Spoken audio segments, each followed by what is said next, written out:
ಈಗ ಕೇಜ್ರಿವಾಲ್ಗೆ ನೀವು ಒಳಗೆ ಹಾಕಿರಿ ಯಾವ ಕೇಸ್ನಲ್ಲಿ ಲಿಕ್ಕರ್ ಬೇಡ, ಅದೇ ಲಿಕ್ಕರ್ ನಾವು ಯಾವ ಅಪ್ರೂವಲ್ ಆಗ ಅವ್ನ ಕಡೆ ದುಡ್ಡು ತೊಗೊಂಡ್ರಿ ನೀವು.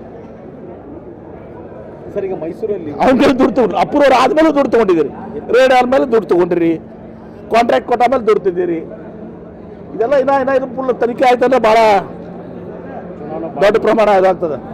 ಸರ್ ಮೈಸೂರಲ್ಲಿ